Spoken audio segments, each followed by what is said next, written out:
વસંતભાઈ કેમ છો ભાઈ? જી મજામાં. અરે ભાઈ તમને આટલું સારી રીતે પૂછું તો તમે એકદમ મૂડલેસ થઈને જવાબ દો. મજામાં તો કીધું, હવે હું રાયડું પડીને કહું સાહેબ મજામાં. અચ્છા સારું. હવે તમે દિલથી મજામાં નથી કેતા મને એવું લાગે છે. ના ના, હું મજામાં જ છું ભાઈ, બોલો ને. હવે અચ્છા તમને એક વાત પૂછવી હતી કે આપણે આપણા દેશમાં આપણને લાઈક બીજી કોમ્યુનિટીને કોઈ પણ કોમ્યુનિટીને મુસલમાનોથી જેન્યુઇનલી ખતરો છે ખરો? જરાય નથી. નથી ને જરાય. એટલે એવું નહીં, આપણે જે સંવિધાન ની વસ્તુ નથી આમાં, પણ એક જનરલ સેન્સમાં જો એક નોર્મલ નાગરિક તરીકે તમને એવું લાગતું તો તમે શું માનો છો? નિષ્પક્ષ વાત કરજો, સાચી દિલ પર હાથ રાખજો. ના, હું નથી માનતો કે મુસલમાનોથી આપણને, અને ખાસ કરીને ભારતના મુસલમાનોથી આપણને કોઈ તકલીફ છે. આપણે તો ભારતના મુસલમાનોની જ વાત છે, બીજા કોઈ મુસલમાનોની વાત જ નથી. તો ખોટે ખોટું હાઈપ કરીને તો રાખ્યું જ છે ને, ચગાવ્યું તો છે જ ને. પણ એમાં એવું જ છે સાહેબ કે તમારી પાસે બીજો કોઈ મુદ્દો નથી.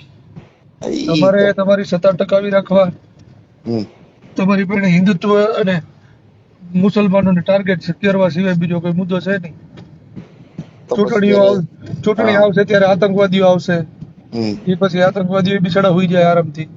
કેમ કે તમને કહું હિન્દુઓ કરતા તેમાં કેટલાય, હું પોતે હિન્દુ છું પણ હવે તમે જો કેટલાય હિન્દુઓ કરતા કેટલાય મુસલમાન મેં જો જે જેન્યુઇનલી સારા માણસો હોય, તો હું તો ઘણા જેન્યુઇનલી બધા લોકોને કહેતો હોઉં છું સાહેબ હા કે તમે જે મુસલમાનોની વાત કરો છો, બરાબર, હા હા હા હું માનું છું કે બધાય નથી, છે અમુક નમૂના હોય, હા. આપણામાંય છે, પણ એ તો નમૂના તો બધાયમાં હોય ને ભાઈ, બરાબર, નમૂના તો પણ બધા તમે હા જો ઇતિહાસ વાંચો હા તો એક વાત કરીએ તો કે ટીપુ સુલતાન કે હમ જેણે આ દેશની ગરીબ પછાત મહિલાઓને હમ તન ઢાંકવા માટેનો ટેક્સ વસૂલવામાં આવતો, હમ હમ હમ હમ તો હમ એનો વિરોધ કર્યો તો ટીપુ સુલતાન મુસલમાન હતો.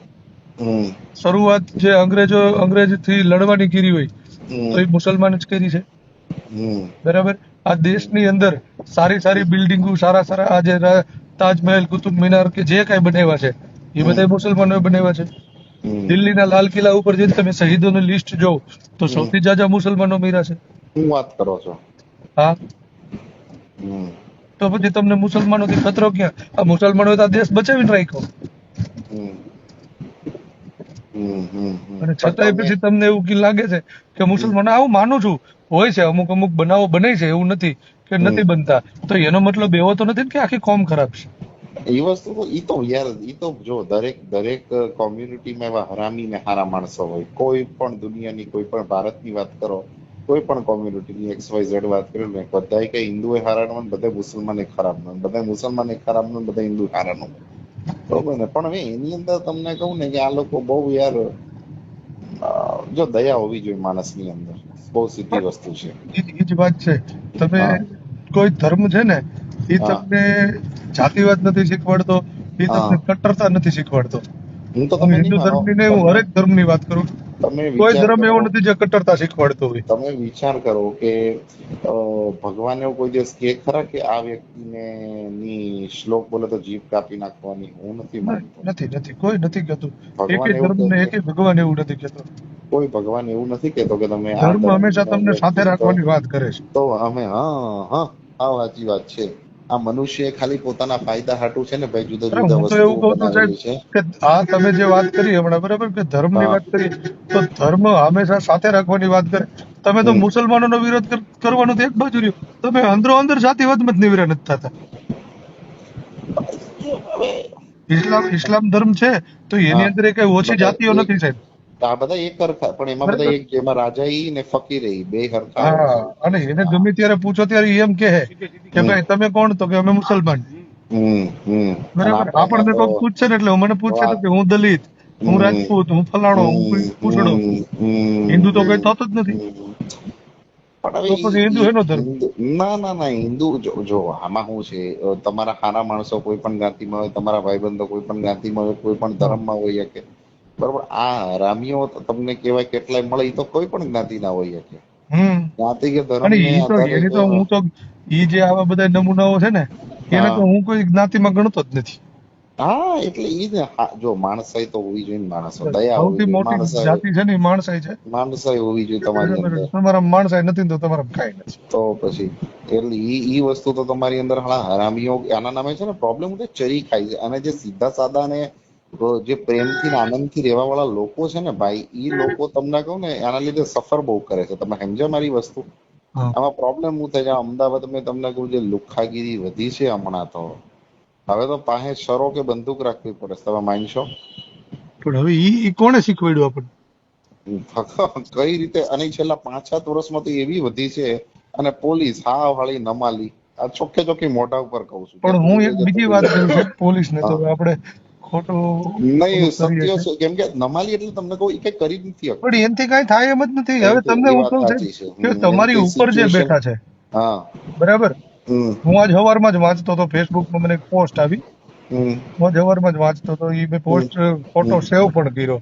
હા. એની અંદર ભારતના મોટા મોટા રાજનેતા, બિઝનેસમેનો, આ જે બધા રહ્યા ને, હમ. એના જમાયો મુસલમાન છે, હમ. બરાબર. અને હમ. ઈ જ પાછા ત્યાં બેઠા બેઠા તમને હિન્દુ હિન્દુત્વ મુસલમાનના પાઠ ભણાવે. હિન્દુત્વ તમને શીખવાડશે. હા, હમ. ન્યાય એને એની દીકરીઓ પરણાવવામાં વાંધો નથી, હમ. પણ બરાબર. તમને પણ હિન્દુત્વ તમારી શીખવાડ. તમે અંદરો અંદર જો હિન્દુ મુસલમાન એક થઈ ગયા ને, તો હમ. પછી અમે ક્યાં રોટલા શેકવા જાઉં? હમ. તકલીફ અહીંયા છે. અને આની અંદર તમને કહો, પોલીસને તો શું થઈ ગયું છે, પૈસા વાળા છો. હા, અને ઓલા આ જિગ્નેશભાઈ છે ને, જિગ્નેશભાઈ મેવાણી, એ હા, લડી લડીને ઈ માણસ તમને કહું થાકી ગયો. એ થાકો એટલે તમને કહું આમ, એ હવે એ વ્યક્તિ જે પણ વસ્તુ બોલે છે ને, આપણને ક્યાંક કેમ આવવું પડે, એની અંદર એનું દર્દ છુપાયેલું છે. તમે સમજે, એની જે પીડા છે ને, એ છુપાયેલી છે, એટલે ઈ આવું બોલે છે. ઈ તો સાહેબ જો હમ. સમાજ માટે કોઈ મહેનત કરતો હોય, હમ. એ મહેનતનું પરિણામ એને ન મળે ને, એટલે ઈ પછી ઈ ફ્રસ્ટ્રેટ થાય, ગુસ્સે થાય, અને થાય, ઈ ગુસ્સો એટલે આવે. એટલે એગ્રેસિવ થાય છે. આવા કહેવાનો ઘણા મારો બધા અર્થ, હા. આપણી પેલાના ઘણા બધા મહામાનવો સમાજ માટે જે લડી લડી ગયા છે, હમ. બરાબર. હમ. અને એને પછી એની પાછળ એનું પરિણામ જયારે આવું જોયું ને, હમ. ત્યારે એને ઈ જ દુઃખ થયું હતું, કાળું હું આ ક્યાં લડવા આવ્યો હતો, કોના માટે હમ. લડ્યો? હવે ચંદ્રશેખર આઝાદ, આ ભગતસિંહ, આ બધા હા, ગોળીઓ ખાધી, ફાંસીએ ચડ્યા.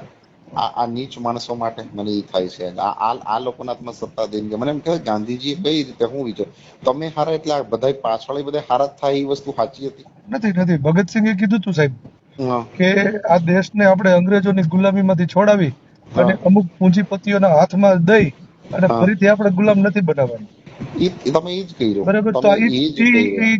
જે ભગતસિંહ કહીને ગયા હતા ને, અત્યારે હમ. ઈ જ થઈ રહ્યું છે. એ થઈ રહ્યું છે, એટલે થઈ ચૂક્યું છે યાર. તમને કોઈ પૈસા વાળો હોય એના હાથમાં બધું, ગરીબની તો રોડની વચ્ચે કચરાઈને મરી જાય ને તોય કોઈને ઘંટો ફેર નથી પડતો. સાચી વાત છે. એ સૌથી અગત્યની. તમારી પાસે જો પૈસા નથી ને, તો તમે આ કીડા મકોડા છો આ હમ. દેશમાં. વાંધો સૌથી મોટો, સંવિધાન બનાવ્યું, બરોબર, સંવિધાન બનાવ્યું, તેમાં બધા સમાન છે, બધાય તમને સમાનતાનો હક છે. તમને ન્યાય નથી મળતો, તમે કોર્ટમાં જાઓ. તમે વકીલોની ફી જોઈ છે વસંતભાઈ, કેટલી છે અરે ભાઈ જોરદાર હોય. ફીઓ? તમે વિચારો, ગરીબ માણસ તો ફી કઈ રીતે એફોર્ડ કરે, કઈ રીતે ઈ ગરીબ માણસ કઈ રીતે ન્યાય મેળવવા જાય. હમ. અને વસ્તુને એટલું મેન્યુપ્યુલેટ એટલે તમે સમજ્યા ને, એટલું તોડી મરોડીને એટલું જુદી રીતે દેખાડવામાં આવે છે, ઓલાને ન્યાય મળતા મળતા તો એની ઉંમર વહી ગઈ હોય બચારાની. હા. સંવિધાન આપણે બનાવ્યું બાબા સાહેબે, બરાબર, તો એ ન્યાય માટે બનાવ્યું હતું, સમાનતા માટે બનાવ્યું હતું, કે એનો સદુપયોગ થાય. પણ એ ઈ બાબા સાહેબે સદુપયોગ જયારે થાય છે. સંવિધાન સમિતિની અંદર સંવિધાન સોંપ્યું ને, ત્યારે એને ઈ જ હા. કીધું હતું હા. કે મેં જે આ મહેનત કરીને બનાવ્યું છે ને, હમ. બરાબર, હમ. પણ જો હમ. આ કોઈ સારા વ્યક્તિઓના હાથમાં આવશે ને, તો હા, મેં તો ભલે જ આનો કદાચ ગમે સદુપયોગ એટલું થાય. ખરાબ લખ્યું છે ને, હમ. તો એનો ઉપયોગ સારો થશે. અને મેં હમ. ગમે એટલું સારું લખ્યું છે ને, છતાંય હમ. જો આ કોઈ ખરાબ વ્યક્તિના હાથમાં આવી જાય ને, તો એનો ઉપયોગ ખરાબ જ થશે. ઈ તો વાંધો પડ્યો હું અને તમને કહું અત્યારે આ સંવિધાનને હા. એવી રીતે જ મરોડવામાં આવ્યું કે જે જો છે. આજે તમને કહું, બધાને સમાનતાથી જીવવાનો અધિકાર આપ્યો છે, બરોબર છે, હમ. તો એનો એ વસ્તુનો તમને કહું અમલ જ ક્યાં થાય છે યાર? નથી નથી પૈસો સંવિધાન હજી છે પૂરું લાગુ જ તમારી, નથી થયું. હે? પૂરું સંવિધાન લાગુ જ નથી થયું ને ભાઈ. પૂરું સંવિધાન જો લાગુ થાય ને, તો આ બધી માથાકૂટ મટી જાય. તો દેશનો પણ વિકાસ એ થઈ ગયો. મેન્ટાલિટી, પણ એના માટે છે ને, સૌથી પહેલા માણસની મેન્ટાલિટી બદલવાની જરૂર. એ ક્યાંથી બદલવી? માણસની તમે મેન્ટાલિટી ઘણી બદલવા માટે લડાઈઓ લડવા વાળા લડી ગયા, પણ હવે ઈ તો ડખા એવા થયા છે હા. કે ભાગલા પાડો ને રાજ કરો. ભાગલા પાડવા માટે તો આ હિન્દુત્વ બહુ મહત્વનું હથિયાર. પણ એવું નહીં, તમે નહીં માનો, અમદાવાદમાં ના તમે નીકળી ને ભાઈ, એટલે પેલા કોઈ જોતા નહીં, પણ હવે જોઈશી પાછળ ગાડીની પાછળ લખ્યું હિન્દુ, હિન્દુ, હિન્દુ. ભાઈ તું 50 વર્ષનો છો, અત્યાર લગીને તારું હિન્દુત્વ ક્યાં ગયું? તો હમણાં 4-5 વર્ષથી હિન્દુત્વ જાગ્યું છે. હા, અને આ કાલ ઉઠીને પછી સત્તા પરિવર્તન નહીં થાય, કોઈ વસ્તુ કાયમી રહી છે? હમ. સત્તા પરિવર્તન જે દિવસે થશે તો પછી એ દિવસે મુસલમાનો તમારી પત્તન નહીં ઠોકે, તમે જે એટલી માથાકૂટ એની હારે કરી છે તો? બરાબર જ છે ને. પછી મારું તમને એમ કેવું, સત્તા પરિવર્તન આજની તો ચલો 20 નહીં, 25 નહીં, 50 વર્ષ પછી થાય તો કઈ મુસલમાનો તમને છોડશે? એટલે જો પછી સાહેબ, તમે મારી સાથે ખરાબ કર્યું હોય ને હા, અને મને મોકો મળે ને પછી હું તમને મૂકું નહીં હો. એ તો સીધી વાત છે ને. પછી તમારી અંદર તાકાત નથી સહન કરવાની. અને તમે ગમે તે કહો, હું મુસલમાનોનો કઈ ફેવર નથી કરતો, જે પણ હોય બરોબર, તમે એને કટ્ટર માનો, ગમે તેવા માનો, એનું એના ધર્મ પ્રત્યે સમર્પણ તો છે ને છે ભાઈ. તમારામાં છે ને હિન્દુત્વમાં તમારી અંદર ફેકનેસ છે. ફેકનેસ એટલે ખબર પડી, દંભીપણું, હિપોક્રેસી જેને કે ને ઈ છે. ઈ લોકોમાં ઈ નથી. હા, અમુક એ લોકોની કટ્ટરતા છે, એનો વિરોધ છે, એમાં કોઈ સવાલ નથી, પણ એ લોકોને ધર્મ પ્રત્યે ડેડિકેશન તો છે જ. એક નવો ક્રેઝ આવ્યું છે સાહેબ હમણાં. હા, આઈ લવ મોહમ્મદ. નહીં, ઈ તો બધું નહીં. હું આવડો આપ્યો વિધર્મી. હે, વિધર્મી આપણે અત્યારે મુસલમાનોને કોઈ એવું આવે ને એટલે આપણે એને વિધર્મી તરીકે સંબોધન આપીએ. બરોબર. એટલે આપણે એક જ ધર્મ વાળા ઈ વિધર્મી. તો માત્ર મુસલમાનો જ વિધર્મી કે પછીના બીજા જે ધર્મો આવે છે? ક્રિશ્ચિયનો ઈ વિધર્મી. આજે તમને કહું, ક્રિશ્ચિયનો ઈ વિધર્મી કહેવાય ને, તો પછી હિસાબથી. અને આપણા દેશમાં તો એટલા બધા ધર્મો પાળવામાં આવે છે બરાબર, જેટલા વિશ્વમાં પૂરા નથી. આપણે હરેક ધર્મ હાંચવીને રાખ્યા છે. તો આપણે એક જ હિન્દુ ધર્મી, બાકી બધા વિધર્મી. અને આ બધું હિન્દુત્વ જાગ્યું છે છેલ્લા 5-7 વર્ષથી. એની પેલા હિન્દુત્વ ક્યાં હતું? નતું સાહેબ, બધા હળી મળી રહેતા. અરે મેં મારી હમણાં એક નજરમાં એક વ્યક્તિ હતો મુસલમાન, એની કોઈ ભૂલ નહીં, બસ એને એની માથામાં ટોપી પહેરી હતી ને એની દાઢી હતી. અરે યાર, એને કારણ વગરનો જે માયરો છે તમને કહું, हाव कारण जो कि यार सर मेरी इतनी गलती है कि मेरे सिर पे टोपी और ये दाढ़ी है मेरी, इसलिए मारने का मेरे को यार. પણ આ લોકો અને આ અત્યારે જે છે ને આ આંધળી પ્રજા, હા, એને ખાલી અત્યારે આવડા જે એડવર્ટાઇઝો કરી રહ્યા છે ને મુસલમાન ઇસ્લામ વિરોધી, ઈ એડવર્ટાઇઝને જોઈને આવડા મુસલમાનોના કટ્ટર દુશ્મનો થઈ ગયા. બાકી હકીકતમાં એને ઇતિહાસ વાંચ્યા જ નથી. પણ હવે આમાં વસંતભાઈ કેવું છે, અત્યારે બીજેપી ગવર્મેન્ટ છે બરોબર. હવે પણ આજે જે ટાઈમે કોંગ્રેસ હતી, અમે તો નાના હતા બહુ, કોંગ્રેસના વખતે શું હતું, મુસલમાનોની ચરબી બહુ રિયલી હતી ખરી. આપણને મને નથી ખબર, એટલું જેન્યુઅનલી તમને સવાલ પૂછું, જેન્યુઅનલી એટલે મુસલમાનોની શું કહેવાય પાવર બહુ વધારે પડતો હતો? એવું તો મને ક્યાંય એવું લાગતું નથી. આ એક વસ્તુ હું માનીશ કે કોંગ્રેસના સમયમાં આમ કોંગ્રેસ ભલે જે ને કઈ હોય પણ એ બધા હાથવીને બેઠી હતી બરાબર. એ સમયમાં આજે છેલ્લું તમને કહું, હિન્દુ મુસ્લિમ નો છેલ્લો ડકો થયો ગોધરા કાંડ વાળો, બરાબર. ત્યાર પછી કોઈ એવા કાંડ થયા નથી. અને ઈ પેલા થતા બરાબર, કોંગ્રેસ સરકારમાં થતા, વધારે પડતા અમદાવાદ ની અંદર ધબધબાટી બોલતી બરાબર. અને એ સમયમાં દલિત સમાજ રહ્યો ને એ ધોકા લઈને આગળ થતો હોય, ભારત માતાની જય ને હિન્દુત્વના નારા લઈને.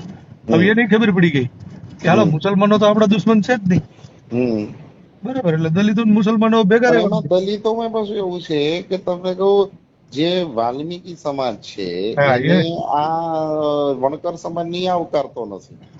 એ તો સાહેબ જો હજી એવા તો કેટલાય ડખા છે. વાલ્મીકી સમાજ રહ્યો ને એને વણકર સમાજ નથી આવડતો. હવે તમને ખબર મને નથી ખબર, તમને મહારાષ્ટ્રમાં એક જ્ઞાતિ આવે મહાર, એટલે બાબા સાહેબ આંબેડકર જે જ્ઞાતિના હતા મહાર, બરોબર. પછી બીજી આવે જ્ઞાતિ આવે માંગ, ત્રીજી જ્ઞાતિ આવે માતંગ, ચોથી જ્ઞાતિ આવે ઢોર. ઈ લોકો અંદર લગ્ન કરતા જ નથી. ઈ લોકો શું કે છે કે આ અમારાથી નીચા છે. પણ અમે તો હું એક વસ્તુ છે ને, હું ઘણા સમયથી આ વિચારી રહ્યો છું, આપણે દરેક જાતિ ધર્મની અંદર અલગ અલગ જાતિઓ હોય, એમ અમારે તો ખાલી આ અનુસૂચિત જાતિમાં જ આટલી બધી જાતિઓ છે.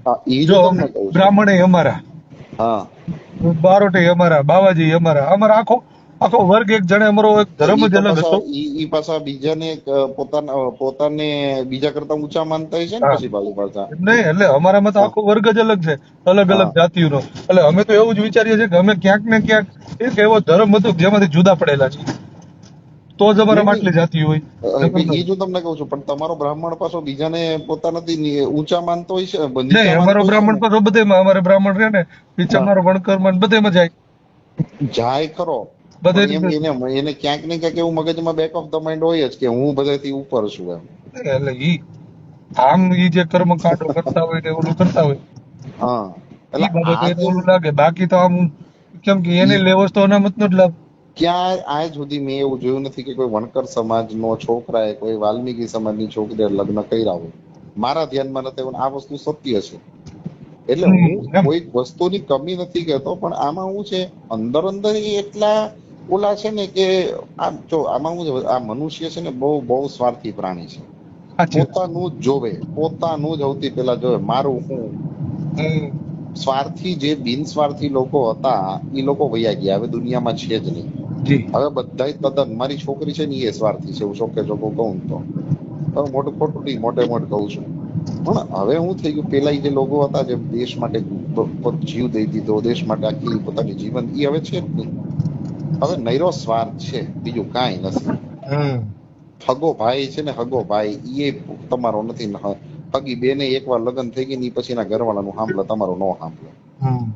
આ નિયમ અને એ દરેક જ્ઞાતિમાં થઈ ગયું છે. એટલે મને તો મુસલમાનો આઈડિયા નથી બહુ, કેમ કે હું તો પોતે હિન્દુ છું, તો મને ખબર છે કે બધા બીજી જ્ઞાતિઓમાં આ થઈ જ ગયું છે. કોઈ પણ લુવાણા, દરજી, દલિત, કોઈ પણ જ્ઞાતિ હોય, આમાં આ વસ્તુ થઈ ગઈ. સેલ્ફ સેન્ટરનેસ જેને કે ને એ થઈ ગઈ છે. અત્યારે બધા પોતાની જાતિનો ગર્વ લેવામાં દેવરે નથી થતા. પોતાની જાતિનું નહીં, પોતાનું, ખાલી પોતાનું કરો. પોતાના માટે એને હું જ કરું. હા, પાપડે ખાલી બે ભાંગ્યા હોય ને તો કે હું છું, આમ હું ભારતનો પ્રધાનમંત્રી છું, આઈ એમ સમથિંગ કે છે ને ઈ છે. આવું છે. ક્યાં છો, અમરેલી છો, ક્યાં છો? જી અમરેલી છે. ક્યાં આ બાજુ નથી આવવાના હમણાં, અમદાવાદ બાજુ? હમણાં તો નથી, પણ હવે એ બાજુ આવું એટલે તમારી રૂબરૂ મુલાકાત લઈશ. વાત કરી તમને કઈક ઠીક લાગ્યું અમારી યાર? એટલે તો કહું છું કે આવું એટલે મળું. ચોક્કસ. હાલો, એ વાંધો નહીં.